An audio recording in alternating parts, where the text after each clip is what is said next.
I'm Dr. Libby Trausch. Thanks for coming to my recent foot health workshop.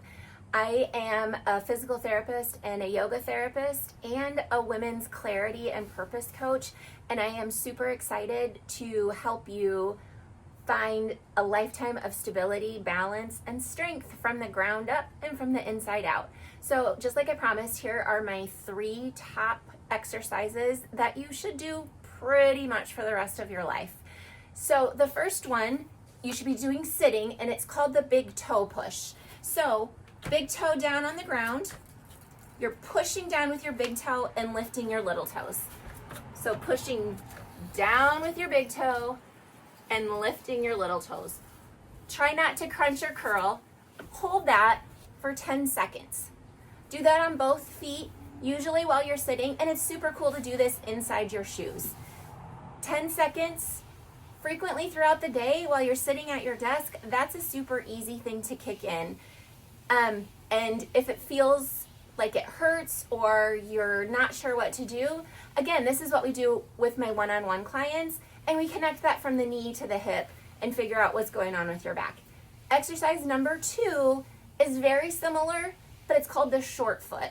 So we're same thing. We are pushing down with our big toe, but we're thinking about making our foot shorter from the heel to the ball of the foot, but also shorter this way. So we're pulling the ball of our foot towards our heel while trying really hard not to curl our toes under and trying to keep our toes spread. This is the number 1 exercise for plantar fasciitis, and especially for those of you with those flatter feet that we need to work on lifting your arch. This is really important. But even if you have high arches and rigid feet, stronger arches and stronger toes comes from this exercise.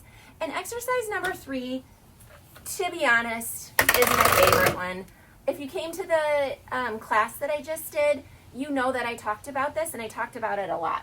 Your goal is to, remember, we're going to put a ball between our heels, and I have one here somewhere. Here it is. So ball between our heels. I'm going to step on this stool so you can see. Ball between heels.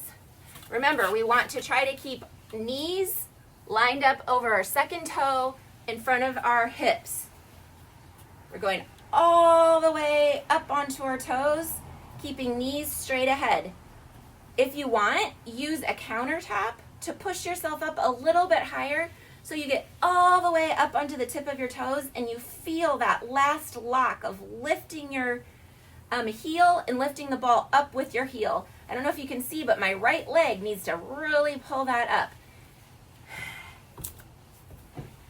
So like I said in the workshop, there's a lot of variations of all of these, but these are a great first step. Make sure to keep your toes spread as wide as you can and keep your toes engaged the whole time. Try not to use momentum, and you will be really set up for making most shoes feel good on your body. And if you notice one side's different from the other, or if none of this works, or you're overwhelmed and you don't know where to start, that's what I do with my one-on-one clients, and I can't wait to see you. Remember, you got that $100 off coupon for attending the foot workshop, and it doesn't mean it's a commitment. You can do as few visits or as many visits as you need to really feel good in your body and your mind.